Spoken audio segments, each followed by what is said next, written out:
The sound of a broom scraping against marble echoed rhythmically through the Carlton Regency lobby, a five-star hotel where every step reflected the glow of crystal chandeliers, and every mistake was magnified like a stain on white silk. Lena bent down to wipe a coffee stain near the leg of a sofa. Her uniform, matching the glossy marble walls, made her seem like part of the decor, tolerated only so long as she remained invisible.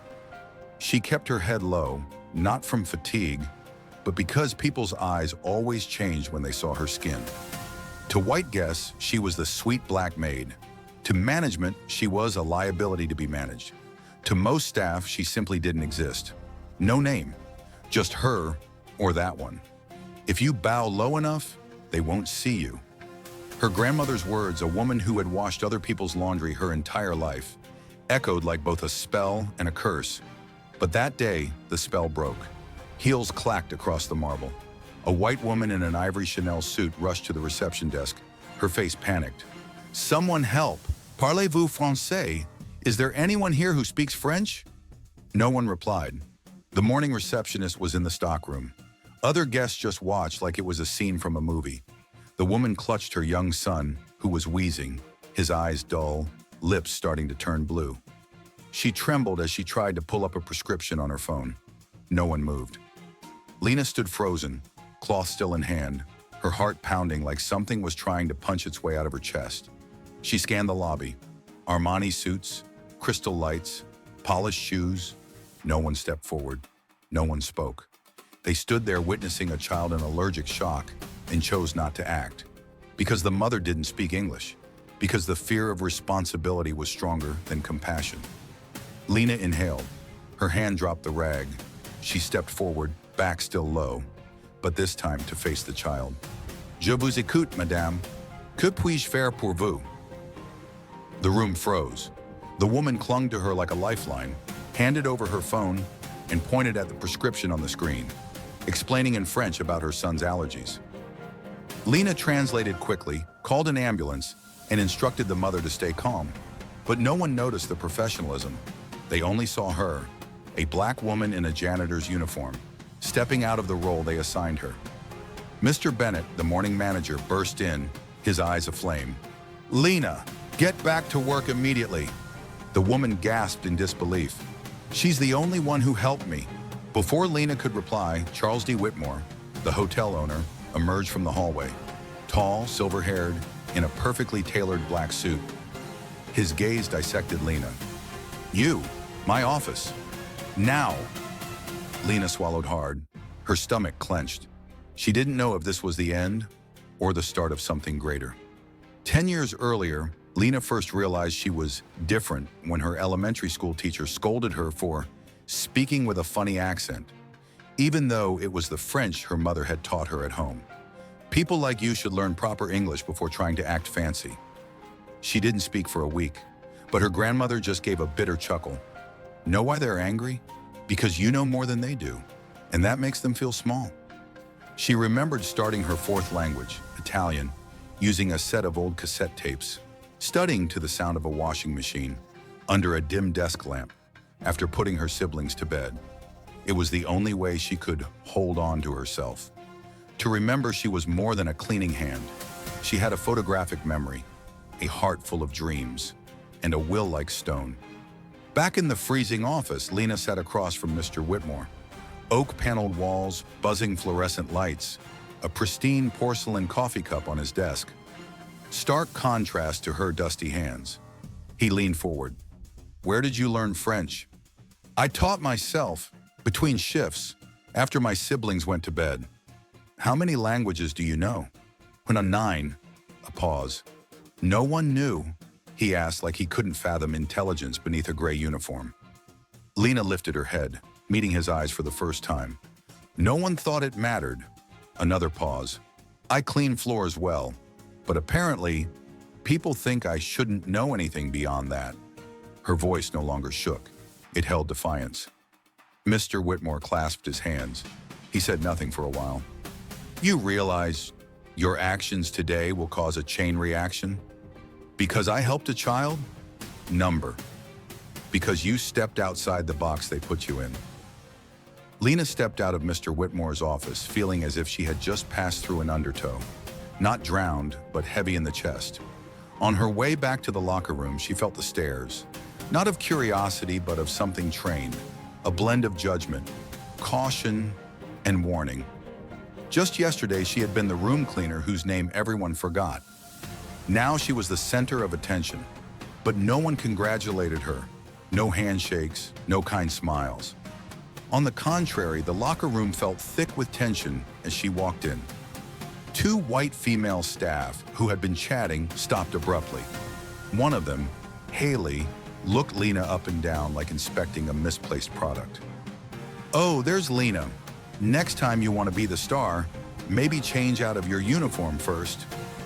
A soft laugh, not from humor, from habit. Like the habit of calling a black woman the maid, even when she's holding a folder. Lena said nothing. She wasn't surprised. Haley was the type who always started with, "I'm not racist, but," before saying something offensive. She had once mocked another African staff's hair as a bird's nest, to her face. Lena knew people like Haley didn't need to shout, "I hate you," to wound. They only needed to whisper to the right person at the right time. That evening, Lena returned to the apartment. Her younger brother Caleb was studying. She dropped her bag, leaned against the door, legs drained. "You okay?" Caleb asked. "Okay-ish. Might be a turning point," she replied. The boy turned around and looked at his sister with eyes older than his 14 years. "Were you scared?" "Yes, but I'm more scared of something else. Being hated or being forgotten." The next morning at the staff meeting, Mr. Bennett announced that Lena would temporarily assist the International Guest Services Department due to her appropriate language skills. His voice was like swallowing thorns. A few people whispered, "Temporary? Or a social experiment? Probably just for the press, show some diversity and move on." Lena stood up, walked to the front, and delivered the service report in 3 languages. Her voice was clear, steady, unwavering. The meeting room fell silent. Then came a few claps, scattered but real. From the back, Mr. Whitmore said nothing. He just gave a small nod. But a few days later, the quiet storm began. An accidentally missed email, a document sent to the wrong address, a report she was blamed for, though she had nothing to do with it. Small actions, clearly intentional. Garrett Price, the head of international services, was openly hostile. During a meeting, he held up a memo. "Someone didn't receive this." His eyes drilled into Lena. "Did you get it?" "I wasn't CC'd, but I've updated the missing info." She laid a printout on the table. Clear, accurate. Garrett's face flushed. She knew she was walking a tightrope, but this time she didn't bow her head. That afternoon, Lena rested in the staff room. Amira, a young Palestinian woman, came over. "I just wanted to say, you give me hope." Lena was surprised. Amira looked down.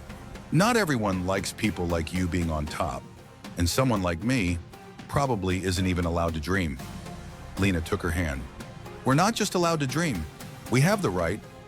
That night, Lena received an anonymous email, a screenshot of an internal chat between Garrett and another manager.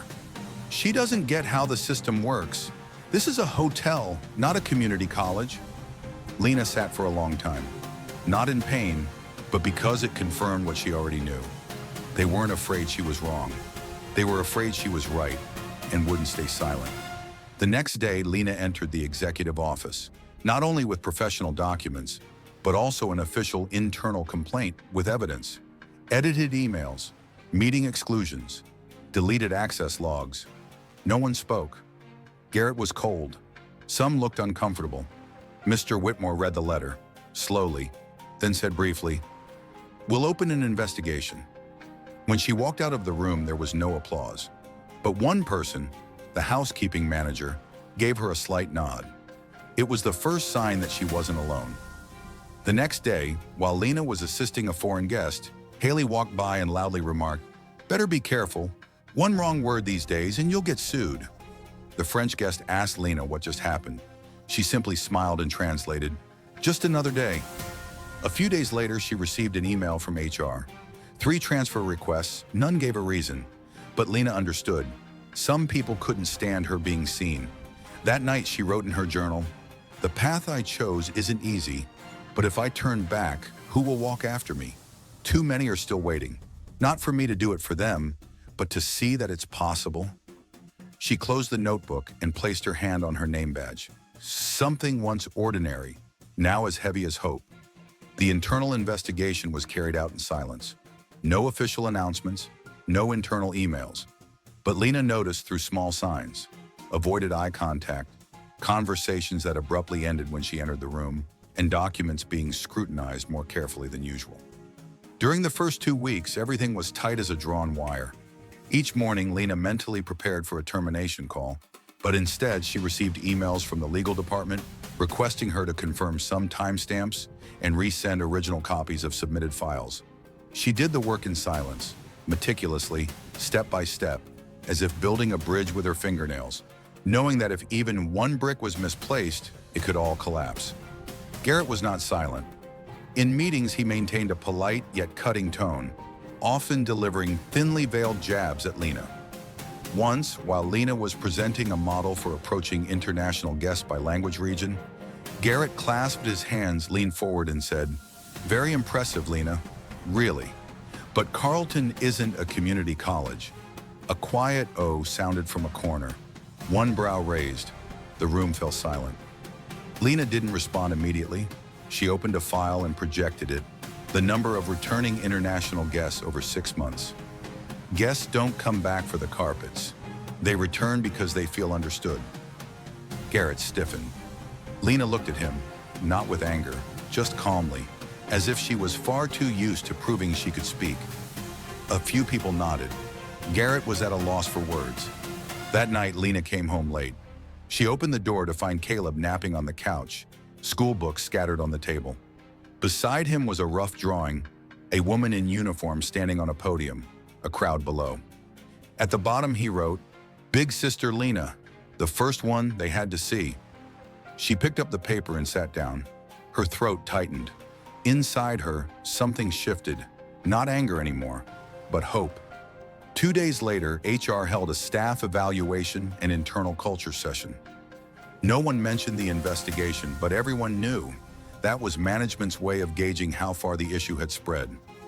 Lena sat in the long room, facing people who had never shared a table with her. One of them, Linda, the deputy director of finance, had always offered faint smiles when Lena passed by. But that day she spoke up. "I used to think you were trying to overstep, but now I think maybe the boundaries themselves were wrong." Lena looked at her, eyes steady. "I never wanted to be more than anyone. I just didn't want to be seen as less." That sentence rippled through the room like a crack through silence. On day 15 of the investigation, Garrett was called in privately. The next morning, the internal system posted a notice. Garrett Price would be leaving Carleton Regency to pursue new opportunities. No one said it aloud, but everyone understood. The investigation had ended, and Lena was the one who had endured. The change came quietly, but clearly. Lena received a formal invitation from Mr. Whitmore to become the coordinator of the International Guest Department, a full-time position with her own team and office. She entered her new office on a Monday morning. The room wasn't large, but had a window overlooking Connecticut Avenue. On the desk was a small potted plant, a gift from Amira with a card. "Thank you for being brave so we can be." Not everyone was happy. Haley requested a transfer to the night shift. A few others refused to work on Lena's team, but she didn't try to convince them. She knew, if recognition had to be begged for, the victory was never worth it. Instead, she focused on her work, training bilingual staff, developing a regional cultural guest interaction guide, and supporting young colleagues eager to learn new languages. One day during a break, Lena was teaching a trainee how to pronounce Portuguese when Mr. Whitmore passed by. He stood at the door, arms folded, watching. After a few minutes, he stepped in and nodded at her. "I've been here 30 years, and you're the first person to make me think. Maybe we've misjudged the quiet ones." Lena smiled softly. No one stays quiet forever if they're finally heard.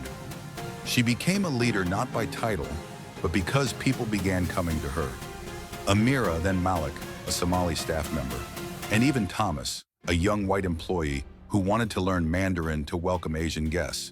She helped each one. No fanfare, no demands for credit. But with each interaction, she felt like she was opening a door, not just for herself, but for others long kept out. One afternoon in the hotel lobby, Lena ran into the white woman she had helped that first day, translating French. The woman held her son's hand, now older, healthier, with messy blonde hair, and smiled. "Do you remember me?" "I do. I still tell my son that a black woman saved him, not with power, but with courage and understanding." The boy waved. Lena bent down and smiled. "You know what? You saved me too. Helped me remember I don't have to hide my voice." That evening, as she passed through the lobby, Lena watched the lights reflected on the marble floor. Dust motes floated through the air like they were dancing. She paused and touched the cool stone railing. Once it had been a boundary. Now it was a foundation. In her heart, her grandmother's words echoed. "They can call you anything, but you must be the one who speaks the final word." And now Lena had that voice. Not in English, French, or Portuguese, but in a voice no longer afraid. One early spring morning, with the air in Washington, D.C. as light as breath, Lena received an email from the executive board of the hotel chain. The subject line was brief: Carlton Group Annual Conference. Invitation to speak as internal representative. At first, she thought it was sent by mistake, but below was a clear sentence. "We believe your journey and voice reflect the values Carlton hotels are striving for: diversity, courage, and change." Her heart pounded, not from fear, but because she knew there was no turning back now. It was time to step fully into the light. 3 weeks later, Lena arrived in Chicago, the site of the Carlton Group's regional conference. It was a major event where directors, senior managers, investors, and representatives from affiliate hotels all gathered. She stood in the grand conference hall, crystal lights reflecting off glass walls. Around her were people who once assumed she could only exist behind the curtain, with a mop and in silence. Now she wore a simple black suit, her hair neatly tied back. Her name was printed clearly on her badge: Lena M. Carter, International Guest Coordinator, Carlton Regency, D.C. As the music faded, the MC stepped onto the stage. Up next is a special story, a journey of overcoming all prejudice. Please welcome Ms. Lena Carter. The spotlight beamed down on her. Lena stepped forward, hands slightly trembling. But once behind the podium, her voice was firm as stone. "I started my job at the Carlton Regency Hotel as a housekeeper. For nearly 8 years, I said little, worked hard, and tried not to be noticed. I used to think that if I stayed quiet, at least I wouldn't get hurt. But one day, a French-speaking guest needed help. I translated for her. And simply because I spoke up, my entire world changed." She paused, eyes scanning the room. Among the audience sat Mr. Whitmore, front row, arms crossed, his gaze filled with pride. "I'm not telling this story to ask for sympathy. I'm sharing it because I believe that every organization, no matter how luxurious, must learn to listen to the voices it overlooks. I am a woman. I am black. I grew up in public housing. I know what it feels like to be judged at first glance. But the one thing I never gave up was the ability to learn and the belief that I had value. I was once told that I didn't fit the image of a 5-star hotel." Lena paused, her voice steady. "But if class means ignoring talent and courage, just because of skin color or background, then that definition is what needs to change." She looked around the hall, her eyes meeting those who once didn't know her name. "I'm not standing here because I'm the best. I'm standing here because I stayed standing. Even when they did everything they could to make me sit down." The entire hall was silent. Not a whisper, no polite chuckles, just steady breathing and eyes following her every heartbeat. "I don't represent a specific group. I'm simply one of many who've been quietly pushed aside, despite having talent, determination, and dreams. I once bowed my head thinking I had to shrink to fit the mold. But today I stand here, not because I changed to fit the world, but because I expanded the world I belong to." When Lena finished, no one clapped right away. There was a brief moment, as if the audience needed time to absorb what had just happened. Then the applause began. Then people rose. The entire hall, Hundreds of people rose to their feet and applauded her, not because she was a symbol of resilience, but because they knew she had spoken for hundreds of voices still unheard. After the conference, as Lena stepped down from the stage, a middle-aged woman, the director of a hotel in New Jersey, approached her, eyes brimming with tears. "I have a black niece. She always asks if she can do something great, even when no one expects her to. Now I know what to tell her." An Asian intern walked up, gripping her hand tightly. "I don't know you, but you spoke exactly what I've been wanting to say." Lena nodded. She didn't cry, but inside her, something melted. That night, she FaceTimed home. Caleb picked up, wearing an Iron Man t-shirt. "I finished my speech," Lena said. "Were you nervous?" "Yes, but remember what you told me. The first one they have to see." "I think today, they really saw me." Caleb smiled and passed the phone to their grandmother sitting behind him. "She did it, Grandma." Grandma nodded. "I knew she would. She was born never to be hidden." The next morning, Lena stood by the hotel window, sunlight touching her face. She thought of those early days scrubbing floors, of being scolded for not having the right accent, and of dreams that once were just enough to survive. Now she wasn't just surviving, she had made her mark, not by shouting, not by tearing things down, but by standing firm in her own worth. Lena's story didn't end with a title. It ended with a beginning. Someone once seen as part of the floor became the one who laid the foundation. A voice once told to stay silent, now echoed through a hall. A soul once afraid of being seen, now became a light for those still searching.